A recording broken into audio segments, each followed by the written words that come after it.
Bismillahirrahmanirrahim. Assalamualaikum warahmatullahi wabarakatuh. Bismillah walhamdulillah. Wassalatu wassalamu ala rasulillah. Wala hawla wala quwwata illa billah, amma ba'du. Rabbi shrah li sadri wa yassir li amri wahlul 'uqdatam min lisani yafqahu qawli. Segenap pengurus DKM Mushola Nurul Huda yang dimuliakan Allah Subhanahu wa taala, orang tua kami, para sepuh, tokoh masyarakat, para asatid, seluruh jamaah, ayah bunda, hadirin wal hadirat, jamaah Isya dan Tarawih, insyaallah semuanya mendapatkan rahmat dan barakah dari Allah Subhanahu wa taala. Alhamdulillah, puji syukur kehadirat Allah Subhanahu wa taala. Salawat beriring salam sama-sama kita hadiahkan untuk baginda Rasulullah sallallahu alaihi wasallam.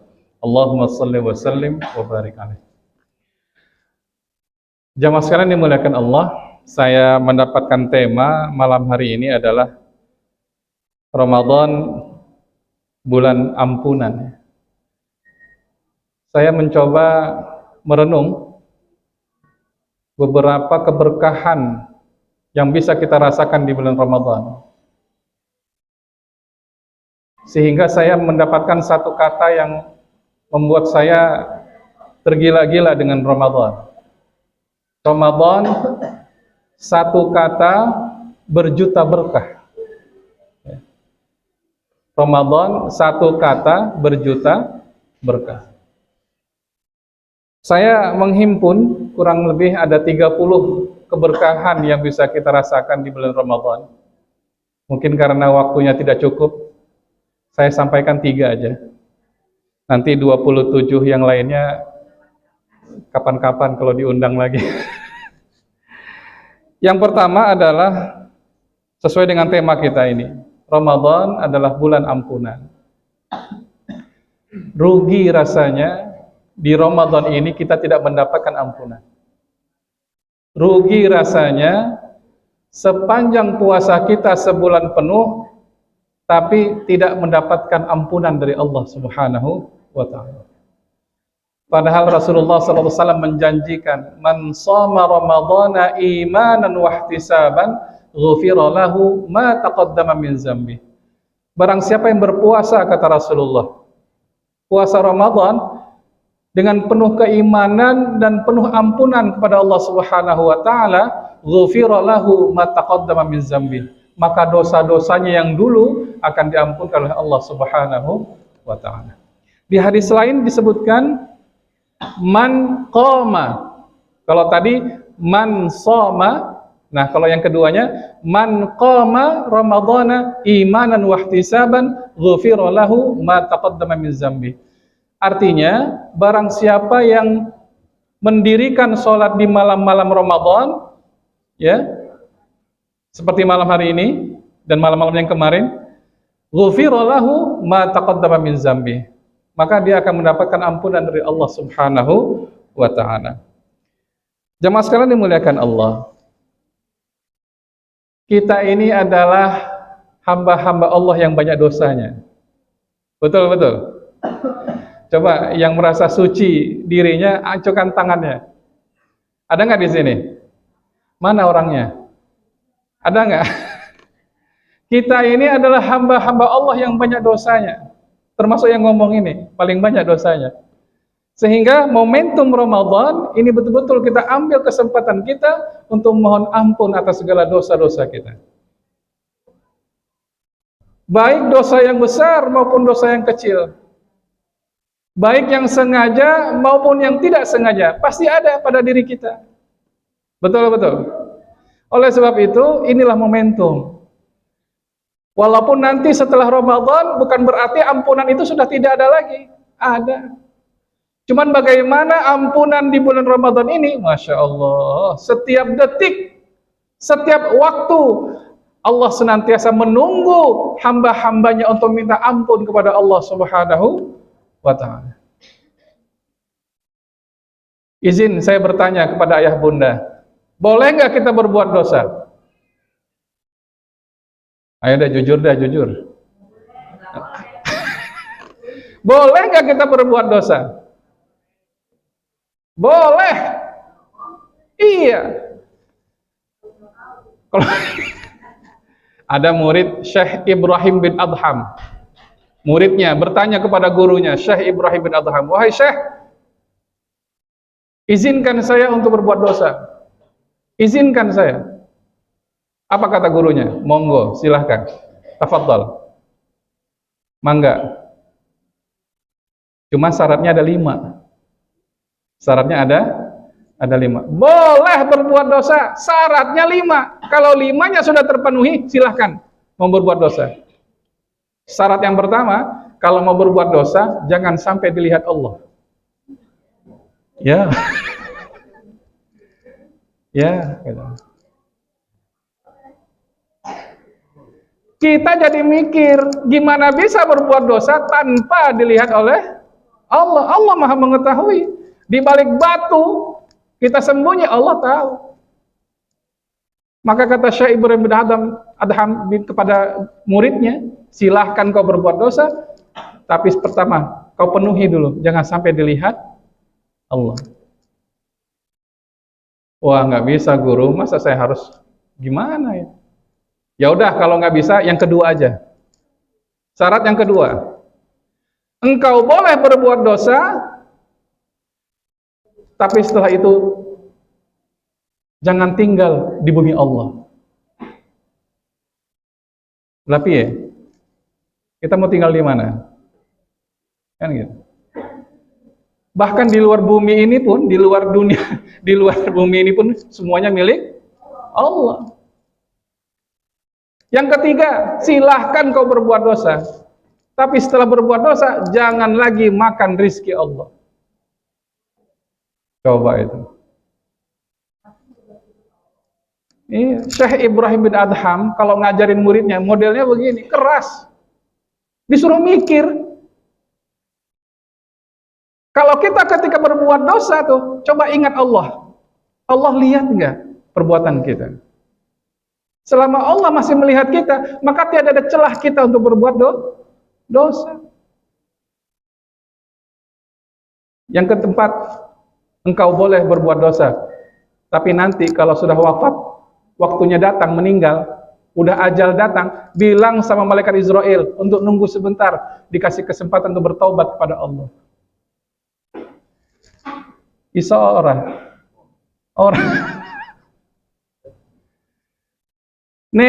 negosiasi sama malaikat Israel, entar dulu saya mau bertaubat. Yang kelima, engkau boleh berbuat dosa, tapi nanti kalau masuk neraka, bilang sama malaikat Zabaniyah supaya ditunda untuk bisa bertobat kepada Allah Subhanahu wa ta'ala. Maka jemaah sekalian yang dimuliakan Allah, sekian banyak dosa yang kita lakukan. Kira-kira selama 10 hari kita berpuasa ini, apakah ampunan itu sudah kita dapatkan? Gimana kira-kira Bapak Ibu? Ayah Bunda? Kira-kira 10 hari sudah kita lewati puasa ini, apakah ampunan ini sudah kita dapatkan?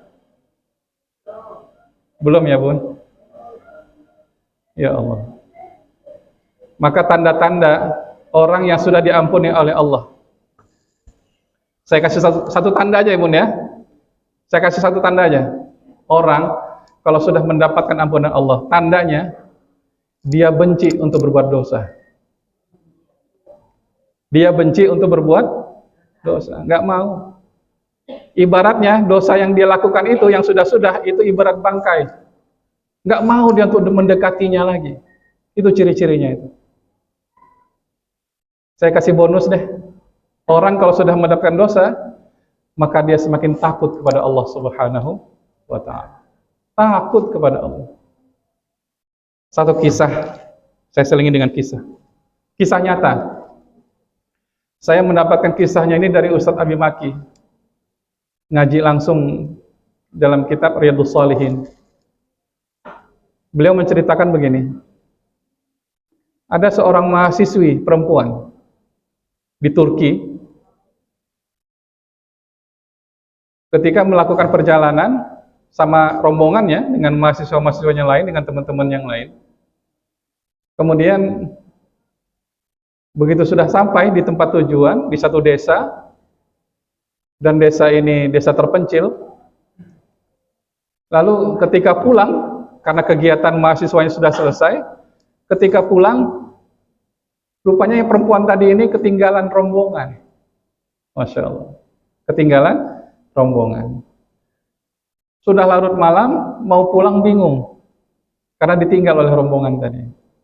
Tapi dengan nekatnya, ya udah, dia bawa barang-barangnya, dia pulang jalan. Begitu jalan, tambah lagi hujan. Masya Allah. Ada yang pernah ngalamin nggak bun kayak gitu? Pulang kegiatan malam, hujan. Mau teduh bingung, mau kemana? Apalagi desanya terpencil. Masya Allah. Akhirnya sampailah satu rumah, sudah nggak tahu lagi di mana dia harus meneduh. Akhirnya dengan keberaniannya tadi, dia ketuk rumah tuh. Assalamualaikum, assalamualaikum. Ternyata rumah tadi ada orangnya, anak muda. Masya Allah. Dibuka pintu, dilihat perempuan, cantik sekali. Akhirnya ditanya, mau perlu apa? Saya mau teduh malam ini, kalau boleh diizinkan. Ya karena melihat perempuan tadi ini, kasihan gitu ya, akhirnya dikasih kesempatan, ya silahkan masuk. Engkau boleh pakai kamar yang di sana, silahkan tidur, silahkan untuk istirahat. Saya tidurnya di depan, di ruang tamu. Nah, bagi orang yang punya pikiran jahat, tentu ini kesempatan yang sangat luar biasa. Apalagi laki-laki tadi sendirian. Yang datang perempuannya pun sendirian. Tapi apa yang dilakukan anak muda ini? Selama tidur, dia ikat tangannya pakai lakban. Dia ikat kakinya. Supaya apa? Supaya apa? Tidak ada niat untuk menggoda atau mendekati perempuan tadi. Pagi hari, begitu perempuan tadi ini siap-siap mau berangkat, dilihat anak laki tadi ini tertidur. Masih tertidur. Begitu dibangunkan, kalau bahasa kita gimana? Bang, bangun bang. Saya mau pulang nih. Saya mau berangkat gitu ya. Perempuan tadi terkejut, Masya Allah. Tangan laki tadi ini tidak hanya berbalut lakban, tapi juga sudah terluka karena api. Masya Allah. Kaget perempuan ini. Akhirnya yang pemuda tadi ditanya, Bang, itu tangan kenapa bisa lepuh begitu? Ya Neng, inilah tadi malam ketakutan. Takut sama Allah Subhanahu wa Ta'ala. Jangan sampai saya melakukan apa-apa nih yang enggak sama Neng di kamar nanti. Akhirnya saya bakar nih tangan. Setiap saya mau ini, saya bakar tangan. Setiap saya mau lakukan, saya bakar tangan saya. Masya Allah. Karena takut dosa kepada Allah Subhanahu wa Ta'ala. Kira-kira ini anak muda berani nggak begitu? Ya, orang-orang nyamperin. Mau malam minggu, mau megang, dibakar dulu. Supaya tahu rasanya api neraka bagaimana. Nah, gitu. Ini baru apinya di dunia. Bagaimana nanti kalau dibakar dengan api neraka? Hanya karena gara-gara mengikuti syahwatnya yang bukan haknya. Jamaah sekalian dimuliakan Allah. Maka tujuan dalam berpuasa ini adalah la'allakum tattaqun, agar kita bertakwa kepada Allah Subhanahu wa Ta'ala. Makna takwa salah satunya adalah al-khaufu minal jalil. Tumbuhnya ada rasa takut, semakin takut kepada Allah Subhanahu wa Ta'ala. Maka salah satu ciri tadi bahwa ampunan ini sudah didapatkan, maka di dalam hatinya selalu ada rasa takut kepada Allah. Takut Allah murka, takut Allah menurunkan azabnya buat kita, takut Allah Subhanahu wa taala sudah enggak memerhatiin kita lagi. Ini harus kita takuti. Maka alhamdulillah walaupun malam ke-10 Musholla Nurul Huda masih dipenuhi oleh jamaahnya. Alhamdulillah. Mudah-mudahan yang hadir maupun yang belum hadir ke musholla, insyaallah semuanya mendapatkan ampunan dari Allah Subhanahu wa taala. Kita bacakan surah Al-Fatihah. Mudah-mudahan dengan Al-Fatihah ini menjadi petunjuk buat kita semua. Allah senantiasa membimbing kita. Allah senantiasa memberikan ampunannya buat kita dan juga ampunan buat orang tua kita yang sudah mendahului kita, dan Allah senantiasa memberikan tempat yang terbaik di sisi Allah Subhanahu wa taala. Ala hadhihi niyyah wa likulli niyatin salihah wa ila hadratil Mustafa Rasulillah sallallahu alaihi wasallam. Al-Fatihah. A'udzu billahi minasyaitonir rajim. Bismillahirrahmanirrahim. Alhamdulillahirabbil alamin.